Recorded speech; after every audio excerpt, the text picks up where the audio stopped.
So, does everybody here know that Neopets used to be ran by the Church of Scientology? No? Well, if not, we're going to go into an article talking all about it, okay? For everybody who this is news for, let's go ahead and just take a quick look here. Neopets was run by Scientologists. Executives even suggested adding religious principles to the original game. Neopets made its way into the public eye during the Wild West of the World Wide Web. This is back during the AOL Online era of the internet. Like many other .com founders, co-creators Adam Powell and Donna Williams took a grassroots approach to creating the Virtual Pets website. Powell was working two jobs that he hated when Neopets was just a twinkle in his eye. Just over 18 years later, Neopets is still lauded as one of the most important sites in the development of children's entertainment in the online realm. The site was one of the many portals that elicits a ton of nostalgia for people who grew up in the early 2000s. So with Neopets, I remember owning two of the, mechanical ones, and I also remember going to the soup kitchen in the Neopets game and trying to feed my Neopets. Those are the things I remember most about it. I don't remember a whole lot, because I only had maybe a week's worth of memories on Neopets. I was much more into RuneScape back then, but fact of the matter is, I did at least play a little bit of Neopets, so let's continue. It was a colorful safe haven where kids learned how to code, spell, and do math while taking care of adorable virtual pets. Now, this is because Neopets also functioned as a forum, and in the early ages of PHP forums, a lot of people learned how to code HTML so that they could actually customize their posts. MySpace was another haven where we learned how to do this. Underneath Neopets' Rainbow Street fictional world was an open secret. For at least 5 years, the company employed business practices directly connected to the Church of Scientology. It may sound like an urban legend, and rumors surrounding the connection between the Scientology and Neopets did indeed exist. Some inferred that the popular Neopet Zweetok was named in vain of the Scientology lore figure Xenu. Let's go ahead and take a quick look at Zweetok real quick, because again, my recollection of this game is thin.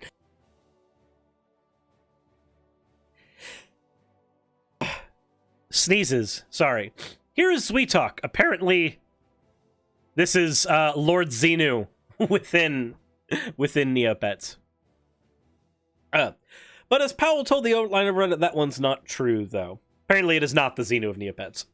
There were also unsubstantiated claims that employees were pressured to join Scientology, documented in a Kotaku article that was later removed. However, it is verifiable that Neopets' business practices were connected to Scientology.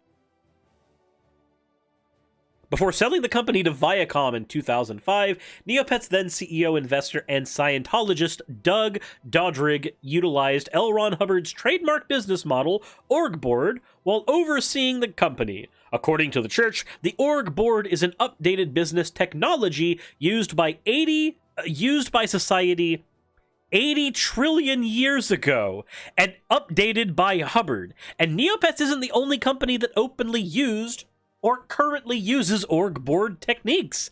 Smaller businesses such as the fast food chain Mr. Jim's Pizza, MGE Incorporated, and Mission Renaissance have similarly employed the business model.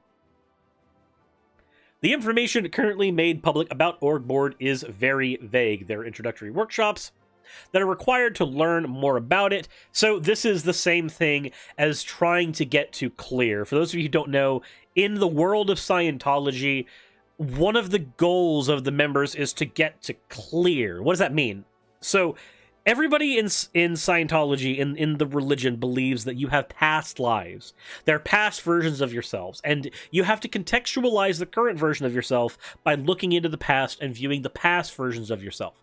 So you'll sit down for an interview, and in this interview, you will have a conversation with a, quote, therapist who will try to get you to talk about your past life. And the way they'll do this is this. They'll say, okay, so we think there's another version of you that existed in some other form years ago. So then you go, okay, they'll go, I want you to close your eyes and visualize things. And they'll get you to visualize things like a barn. Then they'll say, go through the barn, open the barn door. And when you open the door, they'll go, now what do you see?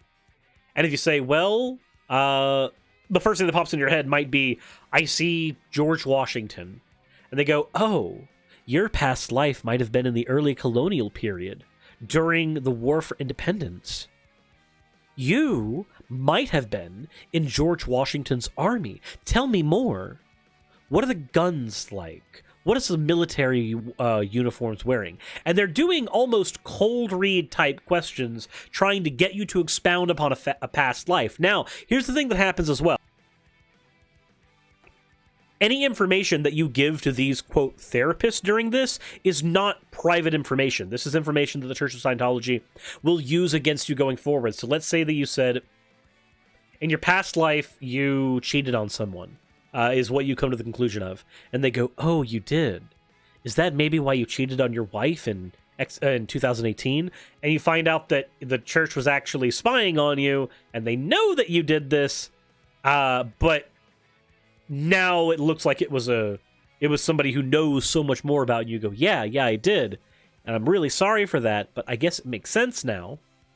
Now they've got that on record. They've got that on a file where you admitted that you cheated on your wife. So now when you try to leave the Church of Scientology, they will use that against you going forward. So the idea that they have a introductory workshops that you have to learn more about the Org Vorg through is the same thing as the therapy sessions meant to get you to clear, and it also makes sense within the context of the Org Borg being something that was used 28 trillion years ago or 80 trillion years ago. Same thing. It's in line with the whole multiple past lives idea within the Church of Scientology. So, said the Treasury, production and qualifications, public relations, and most importantly, their executive system were all divisions made in lieu of the Org Borg. The symbiotic divisions are arranged to create a cycle of production that parallels the church's cycle of action, which Scientology.org describes as revealing what underlies the continuous cycle of creation, survival, and destruction. A cycle that seems inevitable in life, but which is only an apparency. It is also made up of 7 stages. The company behind Neopets was literally utilizing the Church of Scientology's principles to function. So on the surface, these business divisions do not look so out of the ordinary, but when applied to normal workplace environments. But according to Patricia Lingsworth, who is a professor of Northeastern University and a senior fellow at the Kennedy School of Government Carr Center for Human Rights at Harvard, the model is much less ethical than it appears. A Department of Communication Division inspection and reports posed special ethical qualms. Its employees inspect and essentially spy on other employees and share all pertinent information with executives. So remember how I said that during the therapy for getting to clear, they will have spied on you and found out that you cheated on your spouse before you ever actually admitted in the therapy here? I wasn't pulling that out of my ass. That's not me trying to grab some shtick from a movie. That's literally what happens. They have employees spy on each other here, and this is a model built directly off of the church's model, where members were spy on each other. The report section on ethics is really about a primitive sense of justice, an eye for an eye, getting back at people who have in some sense harmed the organization. If someone in or outside the organization has done something that undercuts the mission of the organization, which is basically making money, then the organization, in the name of ethics, is advised to retaliate against the person in order to ensure that they do not do that. Again, they use the information that they steal from you in order to hurt you. Neopets was started in 1999, and its founders didn't know that Doering subscribed to Scientology principles. At first, Doering sung the praises of the Org Borg in an interview with Wired and gave a testimonial on how successfully it uses the system for the Scientology website Wise. This was never pulled in the last few months, but it was archived here. Now they've got the archive here for that interview. In it, he said that as a business executive, I have enjoyed many successes thanks to my knowledge and use of L. Ron Hubbard's administrative technology, having used this technology in every business actively for over 2 decades now. Mr. Hubbard's organizational concepts are always with me to the point where virtually every aspect of running my companies involve the use of his administrative technology. When reached out to comment about the testimonial's disappearance, neither Wise nor Doring responded. Said the Neopets business model was morally problematic. The model suggests that employees should be treated in ways very similar to those proposed by the Scientology's organizational model. Today, we think employees should be treated well and with respect, and not made to suffer harsh consequences when they act in a way that is not strictly in the interest of the company. The idea that an organization should fire employees for having views that are different from those of the organization is morally disconcerting even when we don't share their views, or we are admittedly against them. Unlike Doring, Neopets founders were obviously apprehensive about the teachings of Scientology being applied to the company and fought against it. In a Reddit AMA from 2014, co-director Donna Williams, who declined an interview for this article, talked about Scientology's role during the early days of Neopets. We'll look into that in just a second. But hopefully y'all can see some of the problems here. We have a religion that sole purpose is to make money. So it translates super well into a business model. Now, when I say its sole purpose is to make money, some of you may scratch your heads if you don't know much about Scientology, because I haven't said anything about that yet. Oh, I mentioned these therapy sessions. They're not free. You are having to pay hundreds of thousands of dollars to get in with these therapy sessions. There's a reason why we have jokes about the Hollywood elite being members of the Church of Scientology. It's because they are some of the only ones who have enough money to afford taking these classes, taking these therapy classes to try to get to clear. Scientology wants one thing from its people and one thing only, and that is money. It also wants loyalty, but primarily it wants money. Loyalty is a tool that it uses to exploit more money from its people. And yes, going up ranks within the company, I mean religion, requires you to take several of these classes to unlock your past lives. And as you get further and further in the company, of course, that means that by and large, more and more of your personal secrets are known by the company, I mean religion. And when the organization / company / religion knows everything it can about you, you're basically stuck. If you try to leave, they harm you and your constituents and your family by harassing them constantly. There's tons of videos out there you can look up of ex-Scientologists being harassed out in the street. So, when we are looking at this company, please understand, these are all practices that this company wants utilized as well, because it's using the same business model and practices that the Church of Scientology did. But back to the article itself. It seemed like Doring wanted Scientology to play a larger role in the company.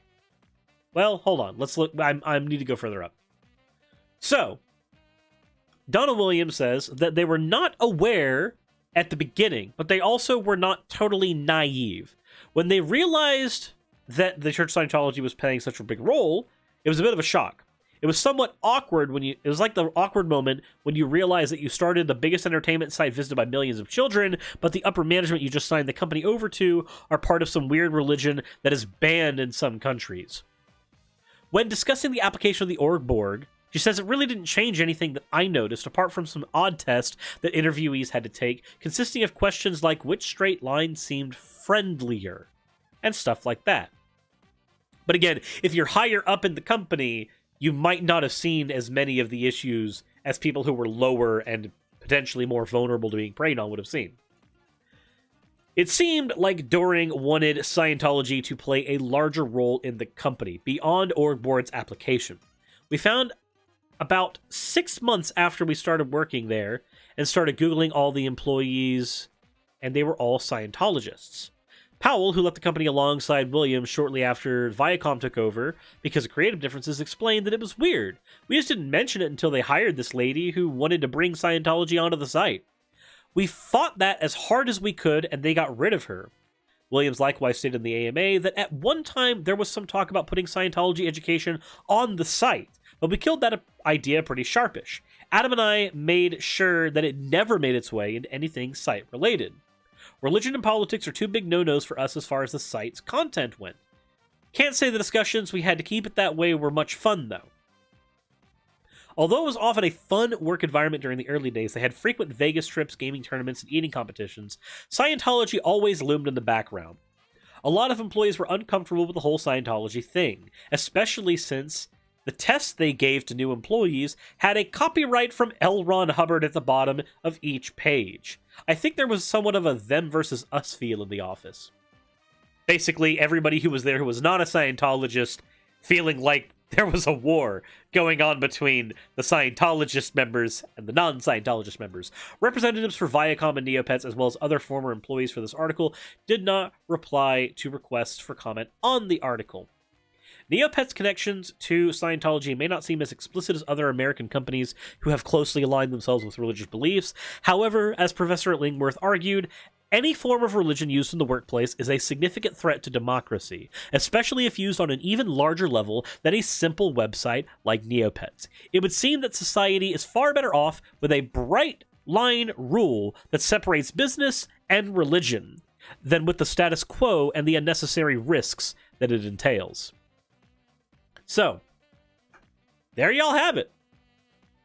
Hopefully, between the article from the outline and also from my commentary and a little bit of context from how the church functions from what I know about it, hopefully with these things together, you kind of know the history a bit where Neopets, L. Ron Hubbard, and the Church of Scientology are concerned. I'm surprised that there were some people in the chat who actually didn't know about that. Because, well, in reality,